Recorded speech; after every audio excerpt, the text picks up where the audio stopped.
वित्त मंत्री निर्मला सीतारमण ने 2021 और 22 का बजट पेश किया है। कहा कि अर्थव्यवस्था को उभारने, देश में विनिर्माण गतिविधियों को प्रोत्साहित करने का ऐलान।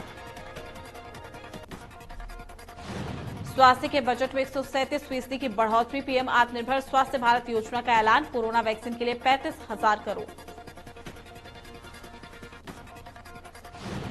वित्त मंत्री निर्मला सीतारमण ने साल 2021 और 22 के लिए बजट में हेल्थ सेक्टर को लेकर बड़ा ऐलान किया है। बजट में पीएम आत्मनिर्भर स्वास्थ्य भारत योजना का ऐलान किया गया।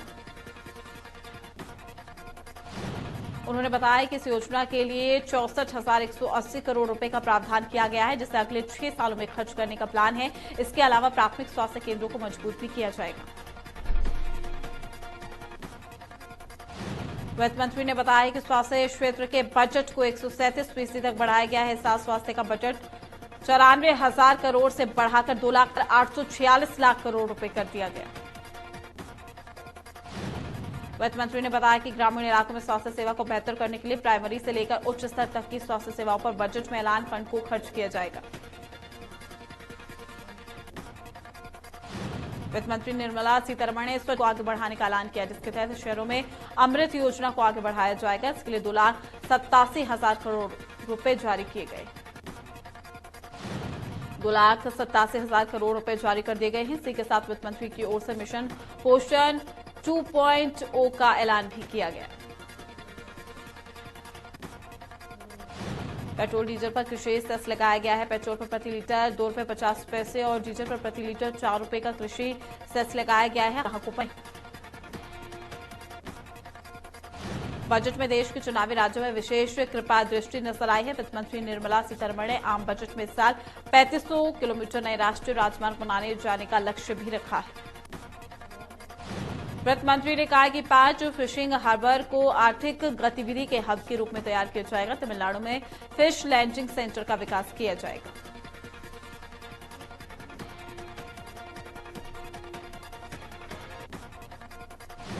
इसके अलावा वित्त मंत्री निर्मला सीतारमण ने बताया कि राष्ट्रीय रेल योजना 2030 तैयार हो गई है। कुल 1,10,000 करोड़ रुपए का बजट रेलवे को दिया गया है। वित्त मंत्री निर्मला सीतारमण ने बताया कि राष्ट्रीय रेल योजना 2030 तैयार हो गई है। कुल 1.10 लाख करोड़ रुपए का बजट रेलवे को दिया गया है। उन्होंने रेलवे के बारे में कई अहम ऐलान किए।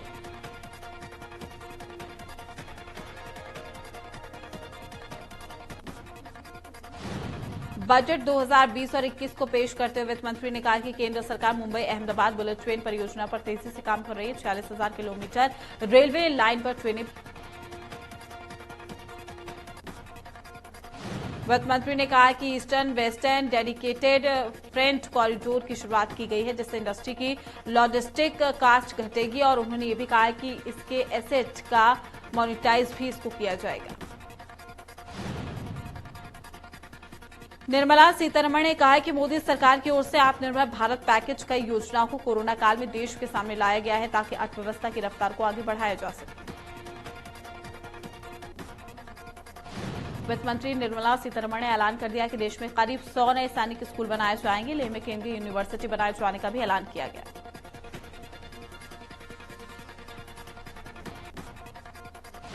वित्त मंत्री ने ऐलान कर दिया है कि न्यू स्पेस इंडिया लिमिटेड इस बार PSLV CS51 को लॉन्च करेगा। गगनयान मिशन का मानव रहित पहला लॉन्च इसी साल दिसंबर में होगा। वित्त मंत्री ने बजट भाषण में बताया कि देश में 7 टेक्सटाइल पार्क बनाए जाएंगे, ताकि इस क्षेत्र में भारत एक्सपोर्ट करने वाला देश बने। ये पार्क 3 साल में तैयार किए जाएंगे। बजट 2021 और 22 में पुराने वाहनों को सड़कों से हटाने के लिए स्क्रैप पॉलिसी की घोषणा की गई है। पॉलिसी के तहत 20 साल पुराने निजी वाहनों और 15 साल पुराने कमर्शियल वाहनों को ऑटोमेटिक फिटनेस सेंटर में जांच के लिए जाना होगा। प्रधानमंत्री मोदी ने बजट को लेकर कहा है कि यह बजट नए भारत के आत्मविश्वास को उजागर करने वाला बजट है। देश के इंफ्रास्ट्रक्चर में बदलाव लाएगा, साथ ही युवाओं को कई मौके देने का काम करेगा। पीएम मोदी ने कहा है कि ऐसे बजट कम ही देखने को मिलते हैं जिसकी शुरुआत में अच्छे रिस्पांस आए। पीएम मोदी बोले कि चुनौतियों के बावजूद हमारी सरकार ने बजट को ट्रांसपेरेंट बनाने पर जोर दिया है। पीएम मोदी ने कहा कि भारत कोरोना काल में काफी प्रोएक्टिव रहा है। उन्होंने कहा कि बजट के दिल में गांव और किसान रहा है। इस बजट से कृषि क्षेत्र मजबूत होगा। किसानों के मुद्दे पर विपक्ष संसद में सरकार को घेरने की भरपूर कोशिश कर रहा है। बजट के बाद राज्यसभा में विपक्षी दलों ने कृषि कानूनों को किसान विरोधी बताते हुए जमकर नारेबाजी की। हंगामे के चलते 2 बार कार्यवाही स्थगित की गई। इससे पहले कई विपक्षी दलों ने किसानों के मुद्दे पर चर्चा की मांग के लिए नोटिस दिया है, लेकिन राज्यसभा चेयरमैन ने चर्चा के लिए इनकार कर दिया। चर्चा से इनकार पर विपक्षी दल सदन से वॉकआउट कर गए। शून्यकाल शुरू हुआ है, जिसके बाद विपक्षी सांसद सदन में वापस आए। किसानों के समर्थन में आवाज उठाते हुए कृषि कानून वापस लेने की नारेबाजी की। राज्यसभा के चेयरमैन वेंकैया नायडू ने कहा है कि कृषि कानूनों पर पहले ही चर्चा हो चुकी है, इसकी अब जरूरत नहीं है। वेंकैया नायडू ने कहा कि अगर आप चाहें आपके सामने चर्चा का रिकॉर्ड रखा जा सकता है। किसान आंदोलन पर आज नहीं कल चर्चा होगी, चूंकि परंपरा के हिसाब से पहले चर्चा लोकसभा में शुरू होगी। 26 जनवरी को किसान रैली के दौरान हिंसा और राष्ट्रीय ध्वज के अपमान के मामलों की न्यायिक जांच कराने की मांग वाली जनहित याचिका पर सुप्रीम कोर्ट 3 फरवरी को सुनवाई करेगा। दिल्ली की सीमाओं की अगर बात की जाए तो दिल्ली की सीमाओं पर किसानों को रोकने के लिए बनाई जा रही बैरिकेडिंग को लेकर कांग्रेस नेता राहुल गांधी ने सरकार पर निशाना साधा। राहुल ने ट्वीट किया है कि सरकार को पुल बनाने चाहिए, दीवारें नहीं। प्रियंका गांधी वाड्रा ने पुलिस की बैरिकेडिंग को लेकर ट्वीट किया और मोदी सरकार को घेरा। प्रियंका गांधी ने ट्वीट किया है कि प्रधानमंत्री जी, आपने किसानों से ही युद्ध। सीबीएसई आज जारी करेगा बोर्ड परीक्षा का शेड्यूल। 4 मई से 10 जून के बीच में होने हैं एग्जाम। 1 मार्च से शुरू होंगे 10वीं और 12वीं की प्रैक्टिकल। 15 जुलाई तक घोषित होगा रिजल्ट।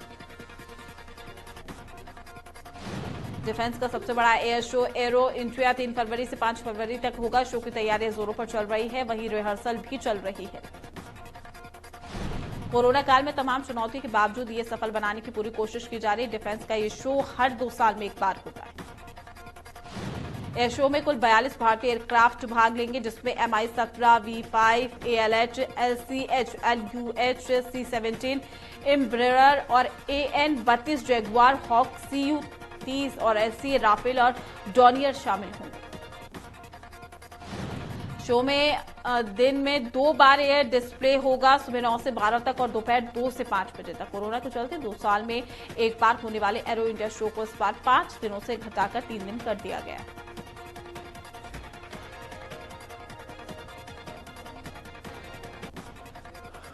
कृषि कानूनों के खिलाफ प्रदर्शन कर रहे किसानों का दायरा लगातार बढ़ता ही जा रहा है। अब किसान एकता मोर्चा ने ऐलान किया है कि 6 फरवरी को देश भर में 3 घंटे के लिए चक्का जाम किया जाएगा। किसान एकता मोर्चा ने सोमवार को बताया कि 41 किसान यूनियनों ने 6 फरवरी को देश भर में दोपहर 12 बजे से 3 बजे तक चक्का जाम करने का फैसला किया है। किसानों की तरफ से आरोप लगाया जा रहा है कि उनकी बोलने की आजादी पर अंकुश लगाया जा रहा है। कई ट्विटर अकाउंट्स को बैन कर दिया गया है, जिसे कई घंटों के बाद ट्विटर इंडिया द्वारा बहाल कर दिया गया। किसान संगठन ने यह भी आरोप लगाया कि 3 नए कृषि कानूनों के खिलाफ चल रहे विरोध प्रदर्शन में शामिल होने की खातिर किसानों को दिल्ली पहुंचने से रोकने के लिए रूट डायवर्ट किया जा रहा है। दिल्ली पुलिस ने दिल्ली उत्तर प्रदेश को जोड़ने वाले गाजीपुर बॉर्डर और टिकरी बॉर्डर पर भारी बैरिकेड्स लगा दिए हैं। कंचीले तारों से भी रास्ता रोकने की कोशिश की गई। सरकार ने प्रदर्शन स्थलों पर इंटरनेट बंद करके सभी संचार माध्यमों को काट दिया है। उनकी मांग है कि सरकार ने प्रदर्शन स्थलों पर बिजली और पानी की आपूर्ति में जो कटौती की है उन्हें बहाल किया जाना चाहिए। विश्व में कोरोना मरीजों का कुल आंकड़ा 10 करोड़ के पार हो गया है, वहीं मृतकों का कुल आंकड़ा 2,24,000 के पार हुआ। देश में पिछले 24 घंटे में कोरोना के 8,635 नए केस मिले हैं, वहीं 94 लोगों ने अपनी जान गंवा दी है। संक्रमित का कुल आंकड़ा 1,07,00,000 के पार हो गया। प्रदेश में पिछले 24 घंटे में कोरोना के 96 नए केस मिले, वहीं किसी ने भी अपनी जान नहीं गंवाई है। संक्रमित का कुल आंकड़ा 3,17,000 के पार।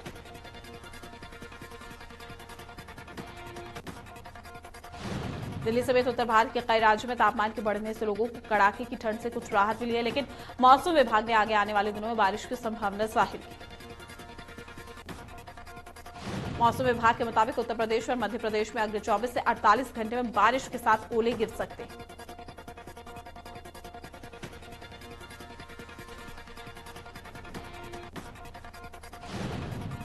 CM Ashok Gehlot back to back 2 marathon बैठकें लेंगे, कई विभागों की समीक्षा करेंगे और वहीं बजट घोषणाओं के पूरे होने को लेकर फीडबैक लेंगे।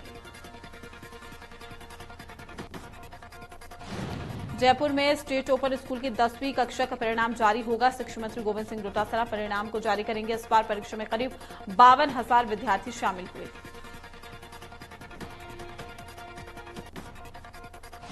प्रदेश प्रभारी अजय माकन आज रात 8:30 बजे जयपुर आएंगे। जानकारी के अनुसार रात को ही सीएम गहलोत के साथ हो सकती बैठक।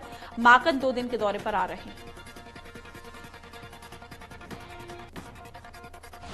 अशोक गहलोत ने केंद्रीय बजट पर प्रतिक्रिया देते हुए निराशाजनक बताया। कहा है कि बजट का पूरा फोकस सिर्फ चुनावी राज्यों पर रहा, अर्थव्यवस्था के लिए कुछ नहीं हुआ।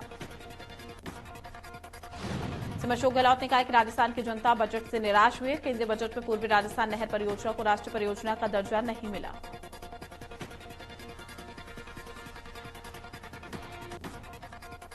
सीएम ने कहा कि हमें हर घर नल योजना में विशेष राज्य का दर्जा नहीं मिला है। साथ ही मोदी सरकार के बजट में पेट्रोल डीजल की बढ़ती कीमतों में कोई राहत नहीं दी गई। जयपुर में चिकित्सा एवं स्वास्थ्य मंत्री डॉक्टर रघु शर्मा ने केंद्रीय बजट को निराशाजनक बताया है। कहा कि बजट ने युवाओं के साथ आमजन को निराश किया है।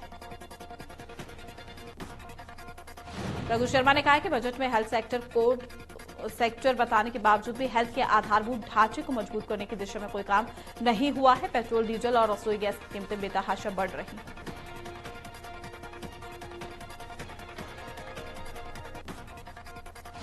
डॉक्टर शर्मा ने बजट को दिशाहीन बताते हुए कहा कि भौगोलिक दृष्टि से देश के सबसे बड़े राज्य राजस्थान को इसमें नजरअंदाज किया गया है। बजट में युवाओं, किसानों और श्रमिकों के हितों पर विशेष ध्यान नहीं दिया गया। डॉक्टर शर्मा ने कहा है कि युवाओं को रोजगार उपलब्ध कराने को प्राथमिकता दिए जाने की जरूरत थी। नए मेडिकल कॉलेज खोलने के लिए राज्यों को 90% राशि देने की मांग की गई, लेकिन बजट में इसका भी कोई जिक्र नहीं किया गया।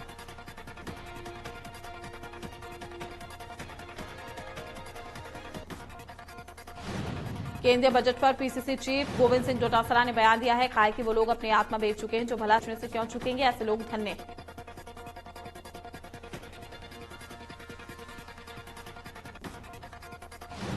राजस्व मंत्री हरीश चौधरी ने काशीपुर बॉर्डर जाकर किसान नेता राकेश टिकैत से मुलाकात की। चौधरी ने टिकैत को विश्वास दिलाया है कि इस संघर्ष में हर कदम उनके साथ खड़े। मंत्री चौधरी ने युवा कांग्रेस की तरफ से किसानों के लिए चलाए जा रहे लंगर के लिए युवाओं का धन्यवाद भी दिया।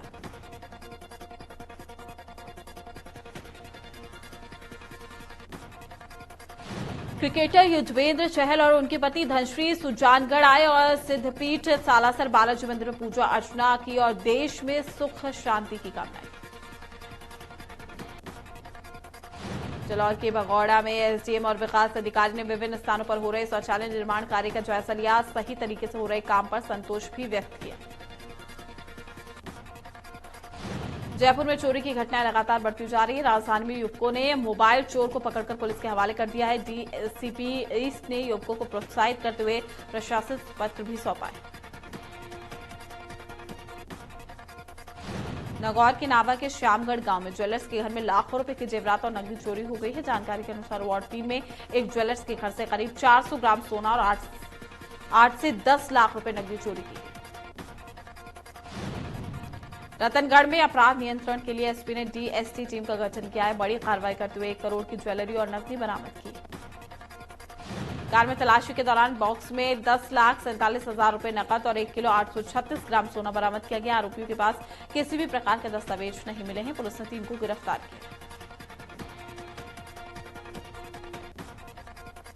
चाकसू में अवैध शराब के खिलाफ पुलिस ने कार्रवाई की है। एडीसीपी अवनीश शर्मा के नेतृत्व में पुलिस और आबकारी विभाग ने शिवदासपुरा इलाके में कई जगह छापेमारी की। कार्रवाई में पुलिस ने 100 लीटर शराब के साथ 15,000 लीटर वॉश नष्ट किया है। साथ ही 20 भट्टियों को भी तोड़ा है। पुलिस के पहुंचने से पहले आरोपी मौके से भाग निकले। मांडलगढ़ जहरीली शराब से मौत मामले में शराबबंदी आंदोलन के राष्ट्रीय अध्यक्ष पूजा छाबड़ा ने मृतकों के परिजनों से मुलाकात की। छाबड़ा ने आरोप लगाया कि प्रदेश में शराब के चलते कई लोग अपनी जान गंवा चुके हैं, लेकिन सरकार शराब पर प्रतिबंध नहीं लगा रही। बयाना में जमीनी विवाद को लेकर 2 पक्षों के बीच में खूनी संघर्ष हुआ है। घटना में 1 की मौत हो गई है, जबकि आधा दर्जन से ज्यादा लोग गंभीर रूप से घायल हो गए। संघर्ष में 3 की हालत गंभीर होने के चलते उन्हें भरतपुर रेफर कर दिया गया है। सूचना के बाद पुलिस मौके पर पहुंचकर मामले की जांच कर रही है। सिरियारी में पुलिस नशे के सौदागरों के खिलाफ लगातार कार्रवाई कर रही है। सरकारी बिजली कर्मचारी को डोडा पोस्ट के साथ पुलिस ने गिरफ्तार किया। आरोपी सरकारी बिजली विभाग में लाइनमैन के पद पर कार्यरत है, साथ ही डोडा पोस्ट की तस्करी भी करता है। पुलिस ने तस्कर के पास से 6 किलो 200 ग्राम डोडा पोस्ट बरामद किया है।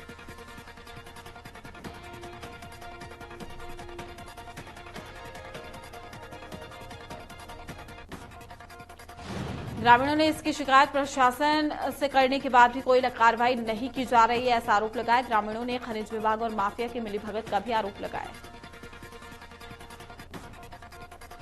भिवाड़ी के इंडस्ट्री एरिया में प्लॉट नंबर 302 की परफॉर्मेंस प्लास्टिक इंडस्ट्री में भी भीषण आग लग गई, जिससे मौके पर अफरा तफरी मच गई। आग लगने का कारण पता नहीं चला।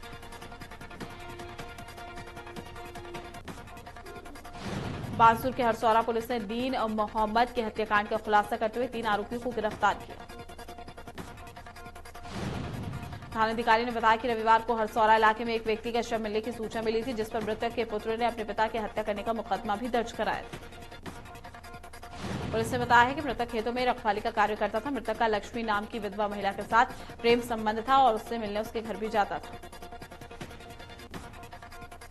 जोधपुर के फलौदी में वाल्मीकि बस्ती वार्ड 2 में सोमवार रात एक जानलेवा हमला हुआ है। जानकारी के अनुसार 2 युवक शिवसर तालाब रोड पर बैठकर गपशप कर रहे थे, तभी सरिया लिए वहां पर करीब 15 से 20 लोग पहुंचे और ताबड़तोड़ हमला किया। टोंक के उनियार हाईवे 116 पर एक गाड़ी पलट गई। झालावाड़ के असनावर के पास NH 52 पर एक निजी बस और कार की जोरदार टक्कर हो गई। जानकारी के अनुसार बस ओवरटेक कर रही थी, तभी एक कार सामने से आ रही और टकरा गई।